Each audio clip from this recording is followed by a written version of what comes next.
A paz do Senhor a todos. Eu sou o pastor Francisco Eugênio, pastor auxiliar aqui na igreja sede Ministério de Vila Nova, e estamos aqui para que em alguns minutos possamos dar sequência a essas reflexões, que é um prenúncio do que você vai ver na Escola Bíblica Dominical, na lição de número 12. Esta lição traz como título O Último Encontro de um Grande Herói. Herói esse que você já está aí estudando nesse segundo trimestre, um moço chamado Moisés. Um dos maiores ícones, uma das maiores expressões bíblicas do Antigo Testamento. Até hoje nos influencia com as suas histórias, os seus feitos e a sua vivência.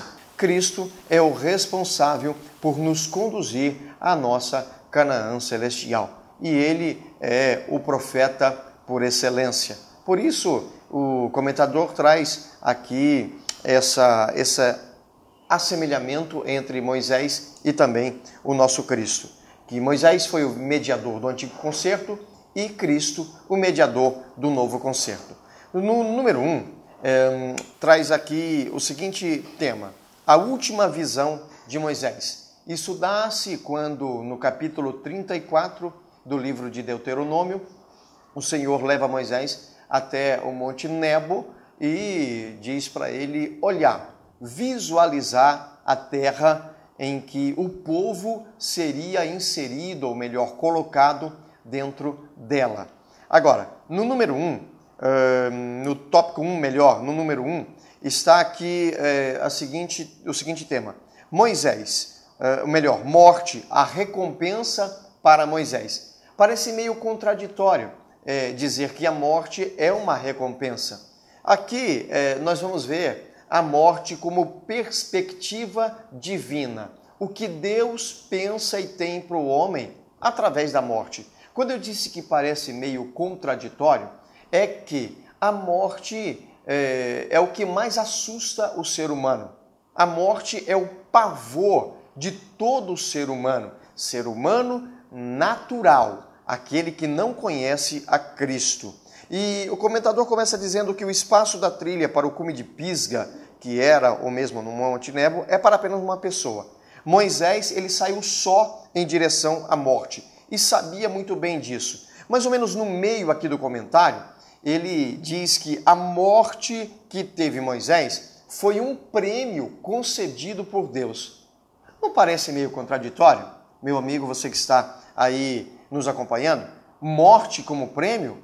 Como se dá isso? À luz da Bíblia Sagrada, na perspectiva, repito, divina, a morte sim, ela pode figurar como um prêmio. No Salmo 116, versículo de número 15, o salmista disse: preciosa é a vista do Senhor a morte dos seus santos. Agora, eu vou trazer para você aqui um ponto de discussão, claro, sempre sadia, para a sala de aula que você pode levar para essa sala. Você que é professor ou você que é aluno.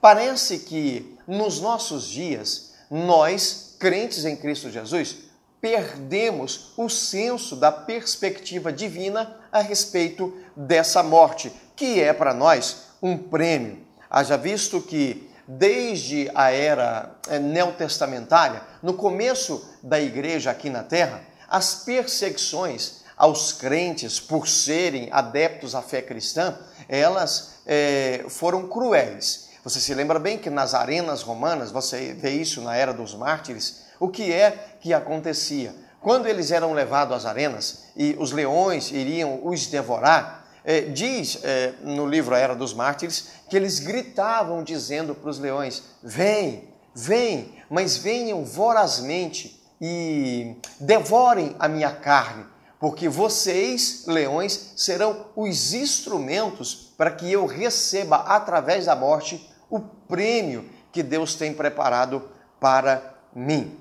Agora, se essa morte é um prêmio, e digo que parece que perdemos o senso da perspectiva divina, eu trago aqui um ponto de reflexão e também, por que não dizer, da discussão sadia para a sala. Estamos aí percebendo que há algumas coisas acontecendo, principalmente com os missionários cristãos no Oriente Médio. O Estado Islâmico tem feito barbáries ali no Oriente Médio. E o que eu percebo é que parece que nós não estamos dando muito valor aos propósitos de Deus para a vida de cada um. Por quê, meus irmãos? Há um missionário que está preso no Irã, o nome dele é Saed Abedin. Ele é iraniano, mas ele tem a sua cidadania americana e está preso lá e condenado à morte pelo Islã, porque no Irã é o regime religioso político, ou seja, é a religião quem determina as coisas. E um outro dia passou aqui pela nossa cidade, especificamente pela nossa igreja, um pregador muito renomado. E ele ficou uns 10 minutos nos conclamando para nós fazermos um clamor, uma campanha de oração pela libertação do Saed Abedin. E também o Brasil, com os seus parlamentares evangélicos e também os embaixadores, eles intercederam junto ao governo iraniano pela libertação de Saed Abedin. Agora, se você entrar no site de Portas Abertas, você vai ver que Saed Abedin mandou 3 a 4 cartas, uma para a família, 2 para a família, uma para o Barack Obama, agradecendo pela visita na casa da família dele para confortá-los, mas em nenhuma dessas cartas, Saed Abedin, ele pediu para que nós orássemos pela libertação dele. Em nenhuma delas. E ele, muito pelo contrário, transmitiu que está bem tranquilo quanto àquilo que o Islã pode fazer com ele em vista da sua profissão de fé. Agora, às vezes estamos querendo atrapalhar o plano de Deus, desde os primórdios da igreja neotestamentária. Quando um morria, vários nasciam na fé em Cristo. Por quê? Porque eles pensavam que Cristo é esse, que Jesus é esse, que essas pessoas estão ao ponto de entregarem as suas vidas, ou seja, de morrerem para defenderem a sua fé. E muito mais no Oriente Médio, porque isso confronta a doutrina islâmica. O Islã mata pela fé. O cristianismo nos faz, se possível, morrer pela fé. Então traga isso como um ponto de ideia de discussão lá. Agora, lembrando bem, esses irmãos, eles estão seguros quanto à sua morte, é o que veremos um pouco à frente.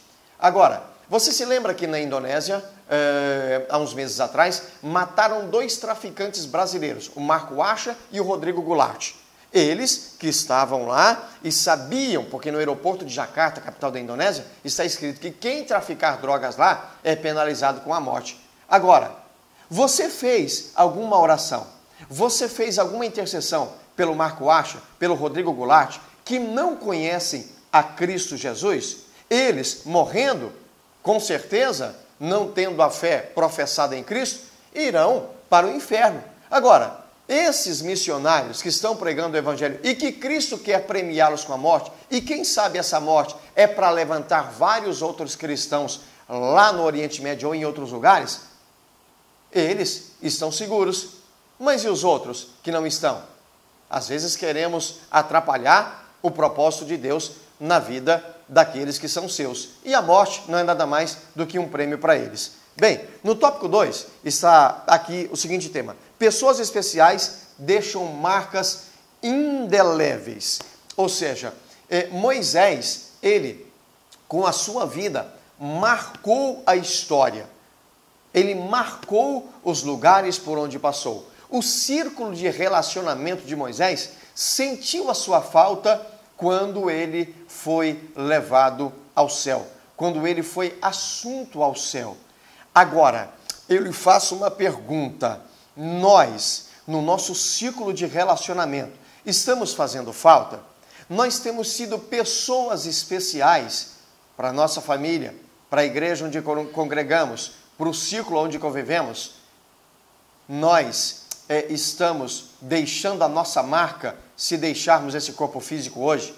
Diz um pensador americano que nós levamos 1 minuto para conhecer pessoas especiais, 1 hora para apreciá-las, 1 dia para amá-las e mais do que uma vida inteira para esquecê-las.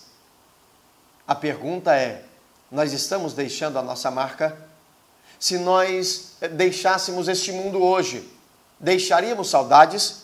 Porque no segundo livro das Crônicas, capítulo de número 2, versículo de número 20, o quinto rei de Judá, o rei Jeorão, melhor, capítulo de número 20, versículo 20, diz a Bíblia que Jeorão, ele morreu sem deixar saudades a ninguém. Isso está se referindo à morte. Agora, eu lhe faço uma pergunta. Quando você sai de casa para uma viagem, alguém sente falta de você? Quando você falta no seu trabalho, alguém sente falta de você? Romanos 16, versículo 4, diz a Bíblia que Paulo fala para que eles saudassem a Priscila e Áquila, cooperadores dele no Evangelho. E Priscila e Áquila, por Paulo, pela vida de Paulo, expuseram a sua cabeça. Eu estou aqui com o irmão Kleberson, que é responsável pela captação da imagem. E eu vou fazer uma pequena interação com ele, e creio que isso pode servir de exemplo para você, na sala de aula, ou onde quer que você esteja. Kleberson, eu lhe pergunto, você teria coragem de expor o seu pescoço, a sua vida, por mim? Por favor, não me responda. Guarde isso para você, Kleberson. Porque a pergunta seguinte é, o que é que eu fiz na tua vida? Que marca eu deixei, Kleberson, para que você tivesse a coragem de expor o seu pescoço ou a sua vida por mim? O que foi que eu plantei no seu coração para que você tivesse a coragem de expor a sua vida por mim? Ei, como Moisés, nós precisamos deixar o nosso legado, a nossa marca. 1:3, a segurança da morte. Uma coisa é morrer, a outra é ter a certeza o que é que vai acontecer pós-morte. A morte, para o crente em Cristo Jesus, não é nada mais do que o recado da ressurreição. Segunda carta a Timóteo, capítulo 4, versículo 6, Paulo diz, porque eu já estou sendo oferecido por aspersão de sacrifício. Numa outra versão, por libação. E o tempo da minha partida está próxima. Ou seja, ele já estava fazendo com que o seu coração fervilhasse de desejo de estar com o Senhor, dada a segurança da sua morte. Segunda carta aos Coríntios, capítulo 5, versículo 8, Paulo diz, olha, eu estou já com desejo de deixar esse corpo para habitar com o Senhor. Essa partida que Paulo disse em 2 Timóteo 4,6, ela vem do grego análisis e ela tem alguns significados interessantes. Partida significa desatar um animal do jugo, ou seja, morrer é descansar dos trabalhos, é deixar a fadiga e a lida da vida. Um outro significado é levantar as estacas da tenda. Morrer em Cristo Jesus, tendo a segurança dessa morte, sabe o que é? É levantar acampamento, é deixar o endereço terreno e ir para o endereço celestial. Partida, no grego análisis, quer dizer soltar as cordas de um barco. O que é isso? Quando soltamos as cordas do barco através da morte, nós cruzamos os mares da vida e ancoramos no porto divinal, nas praias da eternidade. Morrer é estar com Cristo Jesus. No número 2, no tópico 2, a mensagem da vida vitoriosa de Moisés. 2:1. Moisés, um jovem de 120 anos, diz a Bíblia, no livro de Deuteronômio, capítulo 34, versículo 7, que ele não escureceu os seus olhos e nem perdeu o seu vigor. Com 120 anos, ele se sentia na plena forma física.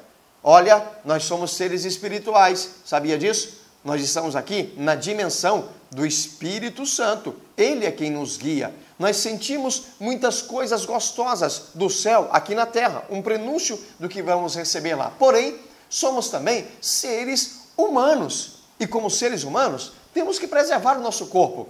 Moisés chega aos 120 anos em pleno vigor, já na hora da sua morte. E você está se preparando para que a sua idade, quando está mais avançada, ela não te surpreenda? Você tem feito exercícios físicos? Você tem caminhado? Como é que está a sua alimentação? Você tem se alimentado de forma correta? Tem? Muito mais nós que servimos a Deus. Porque nessa ida e vinda à igreja, nós nos alimentamos, principalmente na parte da noite, de forma muito incorreta. Dizem os nutricionistas que a última refeição não pode passar das 20 horas. E nós, como estamos fazendo? Como é que está o seu corpo? Hein? Provérbios 25 e 28, muita gente quer ter isso como base. Diz lá o sábio Salomão que o que confia no Senhor engordará. Irmão, você está confiando demais em Deus. Você tem que cuidar do seu corpo. Você tem feito um check-up médico vez ou outra? Cuide do seu corpo, para que depois que uma enfermidade chegar, você não saia fazendo campanha de um lado para o outro e achando que Deus não está te privilegiando. Você é responsável para se preparar para a sua velhice. Escute só, número 2.2, o nível de vida de Moisés. Uma coisa é viver, a outra é como nós estamos vivendo. Moisés, ele começa uma vida de comunhão com Deus e termina a sua vida em comunhão com Deus. Começar é muito bom. O fundamento, ele é imprescindível no nosso começo de vida cristã. Mas o mais importante não é como nós começamos, e sim como nós terminamos a nossa vida. Cristo começou dirigindo a nossa vida, Cristo precisa terminar dirigindo a nossa vida. Olha, Moisés tinha um nível de comunhão tão íntimo com Deus que quem questionava a autoridade de Moisés, questionava a autoridade de Deus. Esse nível chegou a Moisés ser chamado de amigo de Deus, Êxodo 33:11. E um pouquinho à frente no 33, ele chega a dizer para Deus, Senhor, esse povo que errou, se o Senhor não perdoá-los, risca o meu nome do livro da vida. Duas coisas aconteceram ali. Uma, ou Moisés estava louco, ou Moisés, com o nível da sua intimidade com Deus, se viu em toda a decorrência de vida, agora com liberdade de abordar a Deus dessa forma. Eu fico com a segunda opção. Ele, com o nível de intimidade que tinha com Deus, ele se viu na liberdade de dizer isso para Deus. Eu me lembro da história de um moço chamado Pat Tillman. Estou dizendo como nós vivemos, o que nós vivemos. Tillman era um grande astro do futebol americano. E ele foi o melhor jogador da segunda divisão na década do ano 2000. E ele recebeu uma proposta em torno de 15 milhões de dólares para atuar na primeira divisão, na próxima temporada. Ninguém havia recebido uma proposta até então. Mas era a época em que os Estados Unidos tinham declarado guerra ao Afeganistão, depois da derrubada das Torres Gêmeas. E Tillman, ele, ao invés de receber essa proposta milionária, ele resolveu ir lutar pelos Estados Unidos na guerra do Afeganistão. 2 meses de confronto e Tillman recebe um balaço na cabeça. Ele morre. E se formos hoje à universidade onde Tillman estudava, iremos achar um busto em sua homenagem. E embaixo do busto, a seguinte inscrição: todos os homens morrem, mas nem todos sabem viver. Você está sabendo viver? A sua vida reflete Cristo? A sua vida tem um nível de intimidade tal que ela reflete Cristo? Leve isso para a sua sala. 2.3, o sepultamento de Moisés. Nunca se sabe onde Moisés foi sepultado. Crê-se que Judas, no versículo 9, quando diz que o arcanjo Miguel disputou o corpo de Moisés ali naquele momento, ele usava uma obra judaica chamada o Testamento, ou a Assunção de Moisés, para dizer que o corpo dele foi levado pelo Senhor, haja vista que o próprio Deus tinha interesse não só na morte, mas no próprio corpo de Moisés. Olha, no número 3 está o seguinte tema: da glória transitória à glória permanente, para encerrarmos. O apóstolo Paulo, na segunda carta aos Coríntios, capítulo 3, ele, versículos 7 adiante, ele diz que Moisés representava com a sua vida e os seus feitos a lei. E essa lei tinha a sua glória. Essa lei tinha os seus feitos. Milagres maravilhosos aconteceram ali. Só que a lei, ela apontava em relação à graça para o pecado, mas não podia justificar. É como se o seu rosto estivesse sujo e você fosse e olhasse para o espelho. Mas o espelho não podia limpar o seu rosto. Muito pelo contrário, você tinha que abrir a torneira e limpar. A lei aponta o pecado. E no pacote do pecado está a morte. Mas Cristo veio e ele retira toda a condenação da lei e traz vida. Então, ele estava dizendo, se Moisés representou a lei e ele tinha os seus feitos ali, a glória era transitória. Porque o Espírito que habita em nós, ele permanentemente traz vida. O ministério de Moisés é uma figura que havia de vir. O que aconteceu com Moisés pode acontecer muito mais conosco. 3:3, devemos brilhar com o rosto descoberto. Moisés tinha um véu, e esse véu o impedia de que o povo visse o brilho no seu rosto. Mas nós, com a cara descoberta, podemos brilhar. Você foi chamado para a luz, meu irmão. Então, brilhe. Leve essa discussão sadia para a escola dominical. Você tem brilhado,